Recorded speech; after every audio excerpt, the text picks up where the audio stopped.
Morning students. So in our today's module we'll be discussing about the concept of heredity and evolution. Now children, as we all know that in from this chapter the evolution part has been deleted. Fine, that is not going to come in your syllabus, but we'll be covering up to the sex determination. So children, what exactly do we mean by the heredity? Fine, so we'll be studying that. What is heredity? So what is heredity? Whatever the characters, whatever the traits may be, there is the transfer of these characters or traits from the parent to the offsprings. Fine, to their offsprings. This is what we are calling it as heredity. And what is variation, bache? The differences. Variations are differences between the characters or the traits among the individuals of the same species. Like you can see here, the picture is showing there are different kinds of grapes. So there is a differences, there is variations. Like you can see, one is black grapes, one is green in color, one is red in color. Fine, so there are different variations. Now children, these variations are accumulated during the reproduction. Fine, so basically these variations help the individual to cope up with the changes in the environment. So these accumulation can be helpful or may not be helpful. So when organism reproduce, the offspring show minor variations due to inaccuracies in DNA copying. Okay, these variations are less in asexual reproduction, but there are more. These inaccuracies could be seen during the DNA copying in sexual reproduction. So children, some variations are useful variations. This thing I have already told you.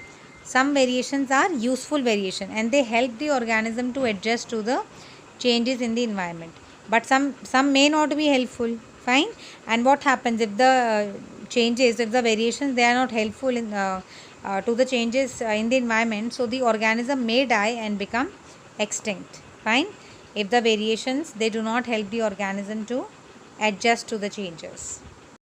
So I hope children this part is clear to everybody. Fine, the heredity part. Now children, you might be wondering how exactly the traits get inherited. Fine. So to answer this question, we'll now look at the Mendelian inheritance in genetics. Fine.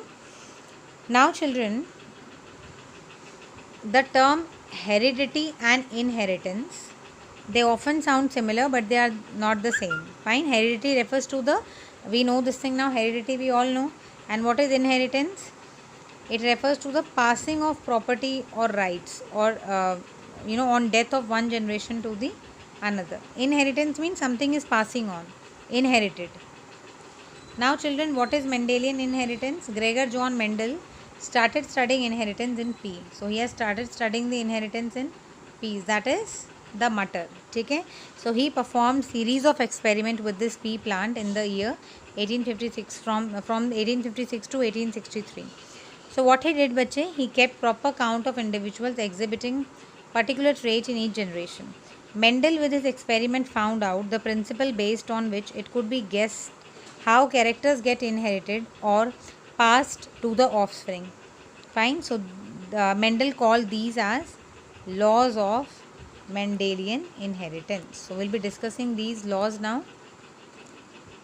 So children, Mendel is basically Sir Mendel, Gregor John Mendel. He is known as the father of genetics. Fine, because he contributed to the establishment of the basic principles in the genetics. Fine children. Now see here, why did he chose the pea plant? So why we have chosen the pea plant? There are a lot of other points. Fine. So first of all, there are several contrasting characters that are found in pea. Like there could be the color of the pod, the color of the flower, the shape of the pod, the height. Fine. It could be anything. Okay, so the shape of the seed, the color of the seed. So a lot of contrasting characters were there. And children, one more thing that we can easily, the flowers of these pea plant, they can be easily self-pollinated. Fine, so they need not to depend upon the agency. They can self-pollinate it. Cross-pollination is easy to be done artificially. Fine, they have a short lifespan, so that's a good thing. In just within one short life period of span, we can study a lot of generations. So that's a good thing. and it is very easy to cultivate. We can easily grow it. Fine, children. So now देखो बेटे, Mendel cross pollinated. He basically what he did, he made an experiment on the pea plant. So what he did, he took tall pea plant, ठीक है, and he has cross pollinated it with the dwarf tea plant, which means that he has taken one the tall plant, fine, and he has taken a dwarf plant. Now children, tall pea plant he made crossed with the dwarf tea plant, which means the pollen grains from flower of tall plants dusted over the stigma of the short plant. This is what we do in pollination. It is the transfer of pollen grains from anther to stigma. So here also pollen grains, they are taken from the flowers of the tall plant, okay, and they are dusted over to the stigma of the short plant. This is what he has done. Now what he found, bete, you can see here. So he has taken one plant as a tall, that is tall plant, and one plant was dwarf, that is small one. Okay, so he has cross pollinated both the plants. And what did he found in F1 generation, bete? That is first filial generation. He found all the plants comes out to be tall. Okay, all the plants are tall in F1 generation. So Mendel found that the first filial generation, F1 generation, consisted of all the tall plants only. But in the second half of the experiment, he self-pollinated the tall plant, that is F1 generation once. Okay, so he basically he did the self-pollination. Earlier he made the cross-pollination between the tall and dwarf. Now whatever result we have got in the F1 generation, he self-pollinated that, and he found that in F2 generation 75% of plants were tall and 25% of plant were dwarf, as you can see here. Fine, so he did the self-pollination, that is between, so yeah, remember this thing. So the alleles that we are using here, which is a form of gene, is capital T for the tall plant and capital T small t for the dwarf plant. Fine. So the dwarf trait was also carried but remained hidden in F2 generation. Now see, what did the Mendel concluded? He concluded that in F1 generation there is a trait that has been hidden. There is a character that has been hidden. What is that character? Dwarfness. But that character, it remains hidden in F1 generation, but children, in F2 generation the trait got expressed, as you can see here in F2 generation. Okay, so we are going to conduct the same thing now, bache. That is, let me just make it for you all. See, so what he has done, bete, see now, I am going to tell you now by making here. So he has taken the tall plant, that is with capital T alleles, and here the small plant, or we can say the dwarf plant, with small t. Okay. What is the gamete formed by this? That is capital T, and here it is small t. So if we fuse it, it becomes capital T, small t. It means all plants are tall in the F1 generation, because here the capital T is dominant character. What is dominant character, bache? The one which is able to express itself, that becomes dominant. And what is dwarf? The one which is unable to express itself. Now what he did, earlier he has cross pollinated, now he'll be self pollinating these things. See now, so in cross self pollination, capital T small t, capital T small t. See now, so this was the self pollination. Now children, different gametes are there, that is one from this capital T is one gamete, small t, from this one, from this parent capital T and small t. Okay, bete? Now you just have to draw the cases here. If this capital T get fused up with this capital T of another parent, we get capital T, small capital T. Fine, bete? If this same capital T get fused up with this small t of the second parent, we get capital T, small t. If this small t of one parent get fused up with this capital T of another parent, we get small t, capital T. Similarly, from here we get small t, small t. So you can see, bete, all the cases capital T is dominant, so in this case the plant will tall. In this case also it is tall. Why? Because the capital T is the dominant allele. Here you can see capital T small t, we can simply write it as capital T small t. So here also it becomes tall. And what about this? It is completely dwarf. Fine bete. So our ratio becomes 3:1. Fine, 3:1. I hope it is clear. So this was your concept. Fine children. So what is dominant trait? How we can define the dominant trait? This is what the law of dominance is bete, the one that we have studied just now. Okay, see. So what is dominant trait? Traits that gets expressed in the offsprings.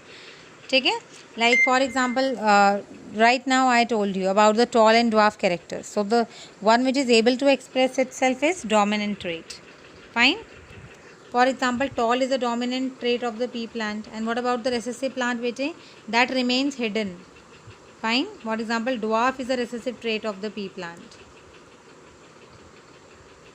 So there are some more examples of the recessive and dominant traits. For example, can you see your ears, bete? Touch it. The lowermost part of your ear is ear lobe. So it could be free ear lobe or it could be attached ear lobe. So if your ear lobe is free, it is a dominant trait. If it is attached, it is a recessive trait. Fine children. So this is what the first Mendel law that we had discussed in case of the this thing, when tall complete pea plant get fused up with the pollinated with the dwarf plant. So what exactly happens and what are the different cases? Fine. So this is what the inheritance law is. Now children, you can see here the blue, the brown or black color is the dominant eye color, and the blue one is the recessive trait. Fine. So a recessive trait appears only if the offspring inherits a copy of the gene from both the parents. Fine. From both the parents, if he or she inherits a copy of the gene, only then he will be acquiring the recessive trait.